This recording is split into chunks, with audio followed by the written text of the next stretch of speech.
But first, there's certainly plenty going on around the world that could have huge ramifications for Australia.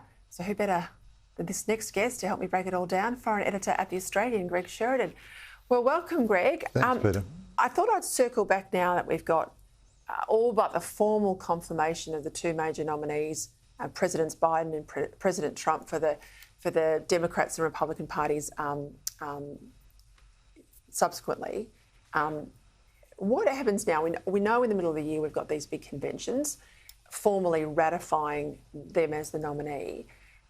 There's all this doubt about Biden, that there somehow will be a great big switcheroo, that he will not be there in November. How do you see this playing out from here on in? So, Peter, I think it's over. Well, it's highly likely it'll be Trump versus Biden. Biden now has the delegates, so you can't blast him out. You've got to convince him that he needs to go. I thought he did do well at the State of the Union the other night, and it's a low bar. But, you know, if it was a horse race, the stewards had been wanting an inquiry. You know, what was that? Drug affected or something. Yeah, was there some monkey juice that he took or what? You know, but he might have looked like an old man shouting at the clouds, but he certainly was with vigour. Yep. Trump has got tremendous issues running for him. Cost of living, illegal immigration, law and order, crime, great issues. But is Trump disciplined enough to run on the issues and not go crazy? Biden has had a poor presidency, a weak presidency, but he lets the American system run, and he's not Trump. So he's going to argue that Trump is a danger to democracy, and you'd have to say some of Trump's statements on Ukraine and so on are very, very disturbing. So, I mean, I saw the brilliant Catholic magazine, First Things, the editor writing the other day, he couldn't in conscience vote for either of them, but you're going to have to. But I'd say to you, Peter, my bottom line is it's intensely unpredictable from here. And while I think it's likely it'll be Trump versus Biden, either of them could end up being knocked out by health or by the law or by something else. Do you think they'll prevail upon Biden not to run? No. Biden is stubborn and, you know, politicians, you know them better than me, Peter, but a lot of them are sort of narcissistic and solipsistic to the nth degree. You know, Trump's line, only I can do it. Biden believes that too, only I can do it. And Biden says, of course, well, look, I already won, you know.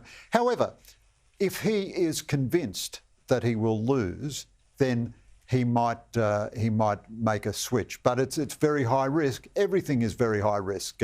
All sides here are playing for enormous stakes. But my guess is Biden will, you know, you'll see his nail marks down the desk as they try to drag him away. You know. Well, look, what worries me, I guess, about the Biden administration is I cannot fathom that bloke is in charge, right? They wind him up, wheel him out. He can barely get through a press conference. He can barely get downstairs. Yes, I agree with you. I think he might have been doped up at the State of the Union. That was a passable effort. At least with Trump, and I'm no great Trump fan, you know he's running his administration. So that's one of the concerns I have is, yes, you might vote for Biden, but you're getting a whole lot of anonymous players in the administration actually running the country. Well, I'd be much happier if Trump wasn't in charge of his administration. You know, I'd be very happy if Mike Pence and, you know, Mike Pompeo and the guys last time, Jim Mattis and so on, I'd be much happier if they were in charge. Now, Biden's team is nowhere near as, you know, as good, frankly, as Trump's team was at its best. But they're not bad. Anthony Blinken, Jake Sullivan, the Defence Secretary, you know, they're not profiles in courage. They're not Winston Churchill reincarnated, but they're not bad. They're the familiar American professionals. And in a sense, I agree with what you said, Peter. That is the argument against Biden.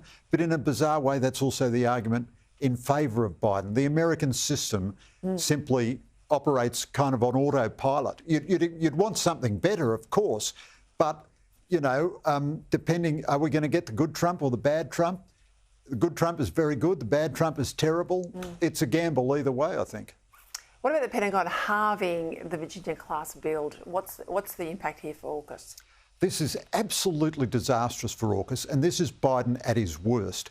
He has increased the overall defence budget by 1%, which means a big cut after inflation. In 2025, he's going to retire 10 ships and buy 6 ships. The Aukus deal with us, Richard Marles says it's ironclad. He's talking absolute nonsense. He lives in a fantasy world. And the deal says the Americans will only give us subs if it won't compromise their capability.